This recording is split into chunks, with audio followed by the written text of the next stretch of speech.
人で体を寄せ合った日々が忘れられません。私もあの夜が頭から離れませんわ。あの夜、体を寄せ合った日々。カイ君、少しはわきまえなさい。 Source: The Aristocrat's Otherworldly Adventure. Like and subscribe so you never miss our quality uploads. The story starts with a Japanese teenage boy, Shinya Kazuya, walking home while feeling quite hungry. As he passes by a convenience store, people run out, screaming. A pair of girls in kimonos rush past, but trip and fall on top of each other. MC sees a man leave the store with a knife and yells at the girls to run, before taking off himself. Unfortunately, the girls don't seem to be able to move, so MC yells at them again to run and tackles the man, knocking him to the ground. Of course, as is standard, he ended up getting stabbed while the robber ran off. The girls rush over to check on him, but it's too late. MC wonders if this will be how he dies, and we can finally start the isekai. After everything fades to black, MC opens his eyes to find himself looking up at an unfamiliar ceiling.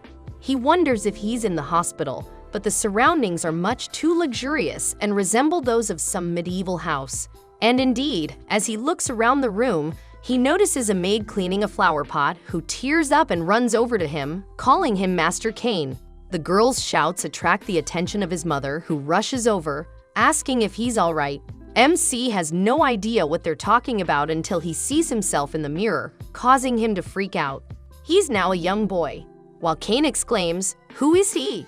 At his reflection, the maid and his mother look on, confused. He starts flexing his hands, mystified, while his mother questions him on his memories. They think he's a bit out of it after being in bed for a week, and check his fever, saying he should rest more. His mother offers to have soup ready for him, and both she and the maid Sylvia run off, leaving MC to examine himself some more in the mirror. He realizes he's become a child, and immediately starts wondering if he's been reincarnated like in those light novels.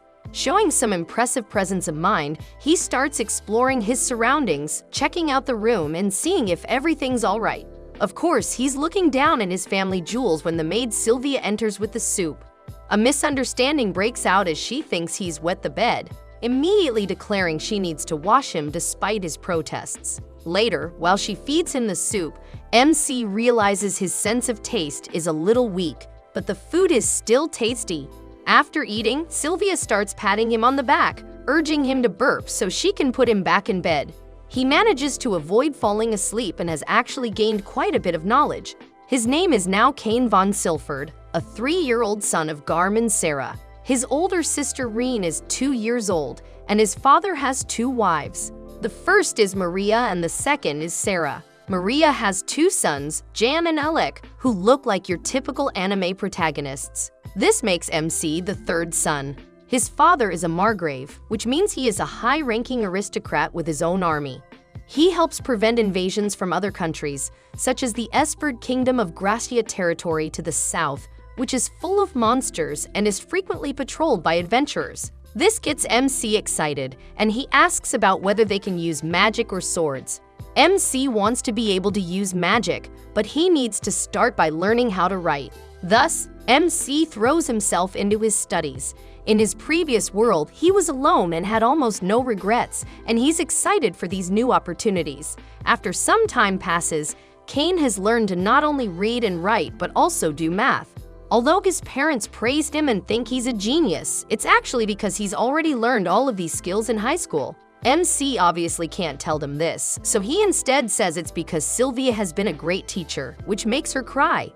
His parents are curious, however, about his sudden burst of motivation following his fever. They wonder if there was some kind of revelation, and he tells them he just wants to learn more about the world and magic.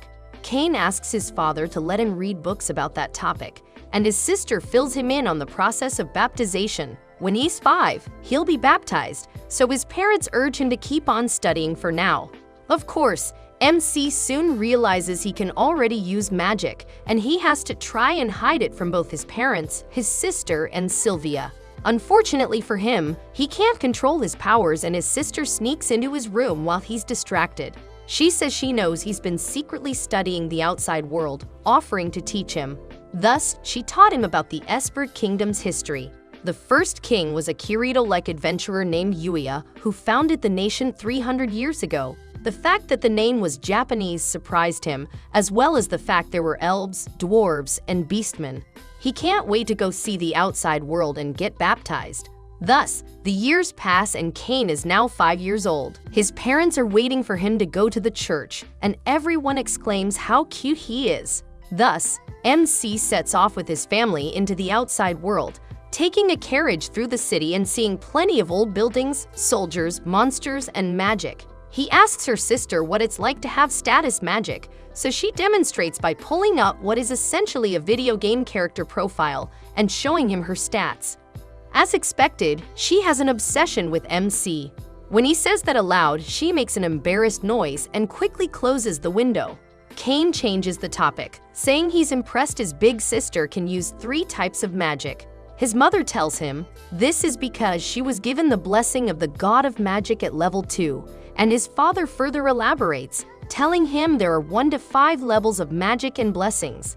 The higher the level, the higher the quality of the person themselves. Blessings are very useful for the amount of magic power and skills needed to activate the magic. This blessing comes from a god, which is why it's their custom to be baptized in the Marinefordine Church, which is their religion focused around 7 gods. They enter the church, and MC's family kneels before the priest, who offers a solemn prayer and requests their blessing from the gods. A blinding light appears, making everyone look away.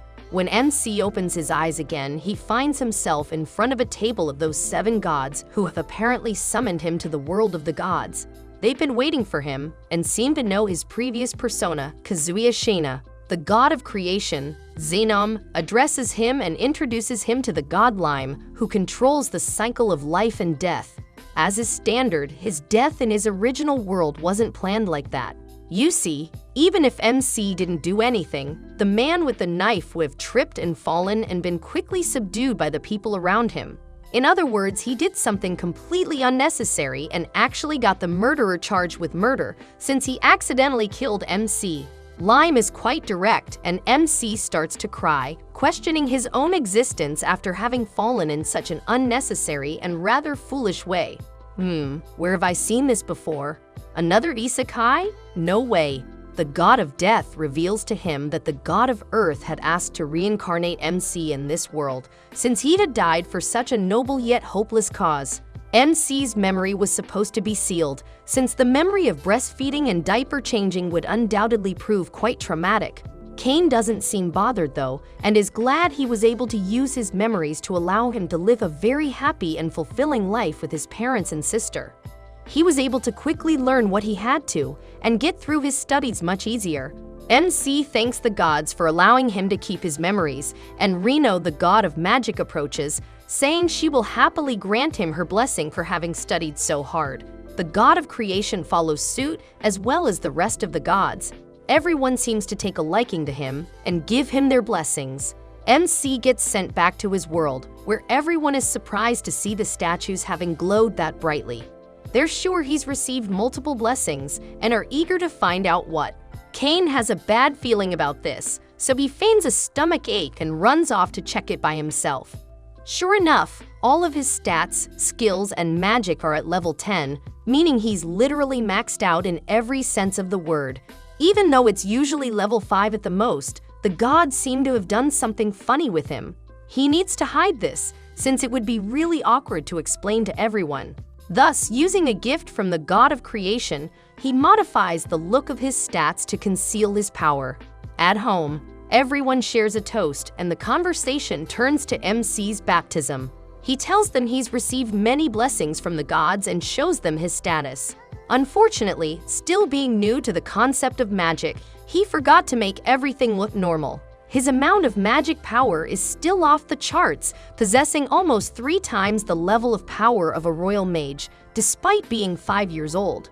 Furthermore, he has an appraisal in his item box, meaning his success is nearly guaranteed in any field he pursues. His father, however, warns him to keep even this nerfed set of stats hidden, since he will be placed under the control of the state if he acts recklessly.